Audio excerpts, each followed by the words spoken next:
Archetype Entertainment has launched a new Wishlist Milestone Rewards campaign for Exodus, and the first milestone has already been reached. Exodus has crossed 500,000 wishlists. That means the first set of community rewards is now unlocked, including new concept art, a celestial star map decoration, and a new music track called Elegy for a Forgotten World. And yes, a wishlist campaign is usually the industry's polite way of saying, "Please press the button." But Exodus is making this one feel a little more like a communal expedition. Because the more interesting story here is not only the number. The more interesting story is that Exodus is starting to feel more active, more visible, and a little less distant. Archetype has been posting more frequently. The official Exodus account has been very active. The community manager has been responding to players, answering questions, and keeping the tone professional but engaged.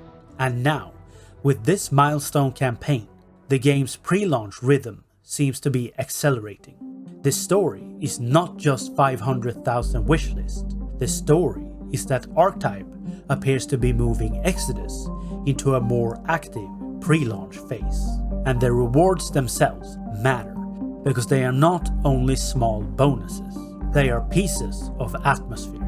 The new music track, Elegy for a Forgotten World, is especially interesting because it does something very important for a game that is not out yet. It makes Exodus feel inhabited before release. This is not just, here's a nice ambient track.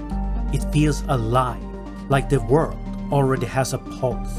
There is mystery in it, and wonder, and the sense that you are standing somewhere ancient, somewhere far beyond familiar space, witnessing something incredible.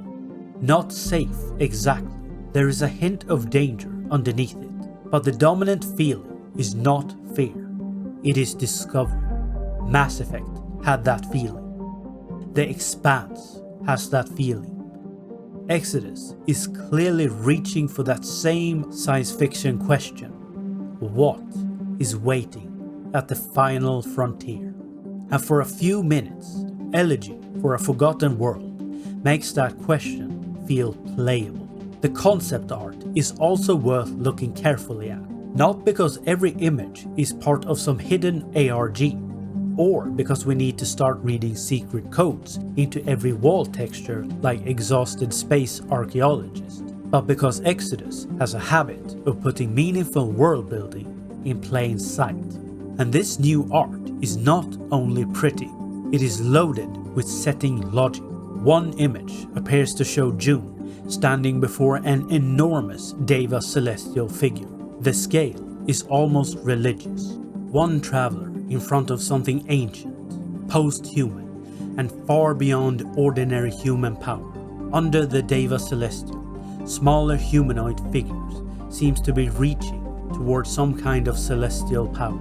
Again, careful wording here. This is concept art, and not every detail should be treated as confirmed story information. But the image communicates exactly the kind of thing Exodus keeps circling around.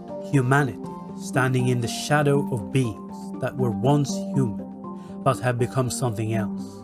Another image appears to show a celestial or something celestial adjacent inside a pod or chamber with smaller attendant-like figures nearby. It feels ceremonial, almost royal, and very much alive.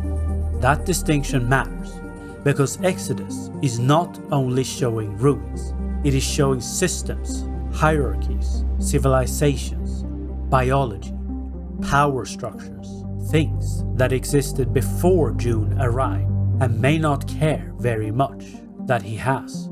Another piece shows figures gathered around what looks like an anomaly, energy field, or projection. That is the image that really gives the "I want to play this already" feeling. Not because it explains everything, because it does the opposite. It opens a door and refuses to tell you what is on the other side. And then there is the art with the K. The K are not just frog creatures thrown in because someone at Archetype wanted the setting to be slightly wetter. They are awakened animal, engineered, self-aware, human-level intelligent beings, and one of the stranger examples of how Exodus treats life, identity, and civilization. So when Exodus shows something like that, it is not just environmental decoration. It is world building. It is a reminder that this setting is not only about ships, guns, and ancient alien-looking structures. It is about what humans made, what those creations became, and what happened when engineered life starts to building its own future. That is why this milestone campaign feels more interesting than a normal reward track. At later milestones, Archetype is also teasing things like June cosmetics, companion material, radio music tracks, companion cosmetics, and more ambient music. Some of that is fun, some of it may be useful, but the larger point is that Exodus is using these milestones to slowly pull the world closer to the audience. Music, art, companions, cosmetics, settings, details, little pieces of the game arriving before the game itself. And this is exactly where Exodus needs to be careful, because there are still unresolved questions. The character creator controversy has not disappeared. People are still asking about physical editions and console copies, and the Mass Effect Andromeda comparison is still everywhere. I understand why. Exodus does share some visual and design DNA with that kind of sci-fi RPG.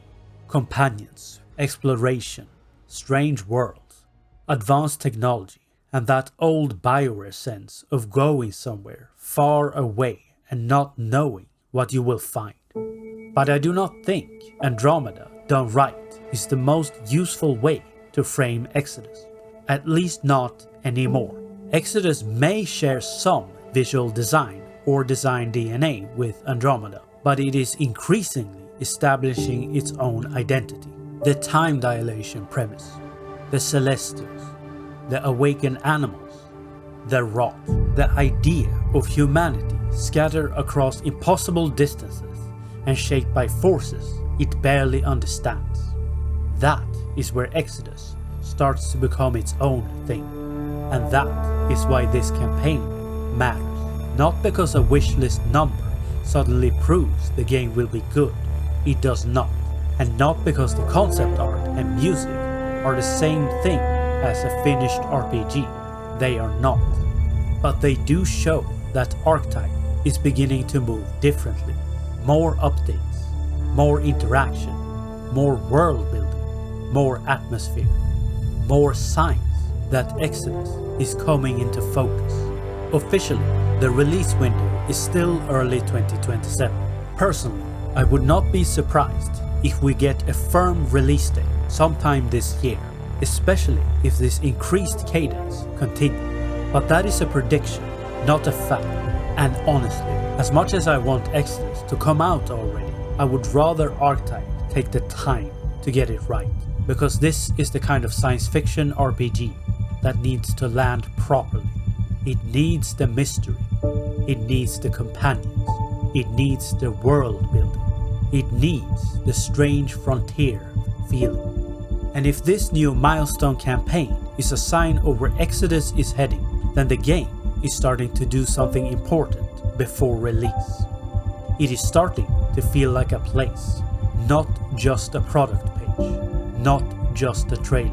A place beginning to emerge through the fog. And for a game about travelers heading into the unknown, that is exactly the feeling you want.